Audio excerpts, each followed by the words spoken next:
Home Minister Amisana Lautokiba, Wafon Karada, a quick Mamanga, Sarkar Ladana Tamini, a quick PRC, animation suspension board or Amuburo. Ladiba Manipurgi Ladiba, Uziki Kandisansi, Madam Laduna Tamina Mogi Haiba. Adayamuna Taming the Tamanate Masiaki, government Siam of a claim to Octobani, MLS in his side to Manipurgian. Manipurgi Ladiba, MLA Umpuki Manungda Madila Kidra, MLA Yankama Panhozik ladies. Masina Karigumba, Manipur, Praza, Sing Action, Amadi Manipurgi, political strategy, structure Mayamse, Nakshan Mangamo, the boy targeted. Akogi, Nasaki, Koimana, Tamjokiba, Kogi ultimatum, people, Progressive Alliance Manipurgi, Saitiki, Tamzerba within 1 week. Masida Mogi, positive responsible Peter Tarati, Madutunda, Akogi, Toamba, Fireco Amalotogani, signature campaigns in a past step. I don't know if done is and I call my Amolegani. I'm the Ahmad Kai Kundaban or Muteri. Aina People Progressive Alliance Manipurda represent the Committee on Peaceful Coexistence Manipur, CPCM representing I Sajad Boyamayum, Adugan Sagi, Hamri Wakom Zay supplement. Nasigi Ladiba irresponsible MLSing. India Langana, Sananing Bamonda Sanariba, National Amadi, State Yoba Tomba Isukayada. Ziki Ladiba, NDA BJP government in a Sanariba drama mamse. Masidai Sidam Mapungina Manipurda, irresponsible MLA Kayama, Masina Moigi Lang the Tula lady.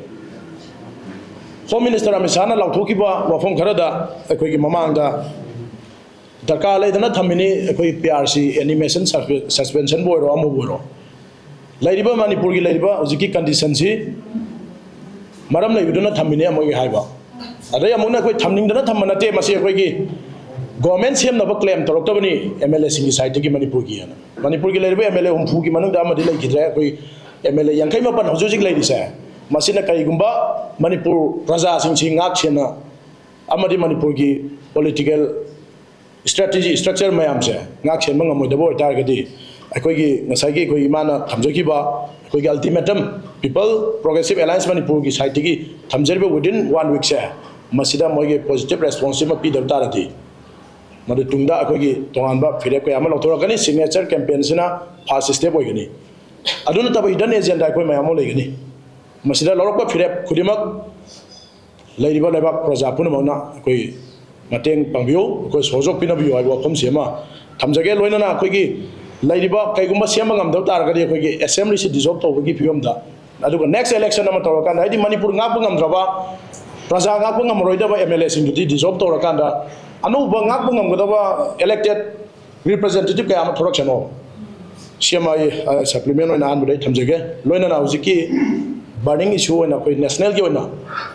Quick work for Amendment Act, India Pumadozi Langari was here, Supreme Court, a quick hearing Satarana, Hibam, Admina, Pali, Sidai Suaki, Manipuri and so, Toanba, Musalman, Maitepang and Signa, Taba, Kundari, Makom Sida, a quick Patana, a quick Lankan River Mam.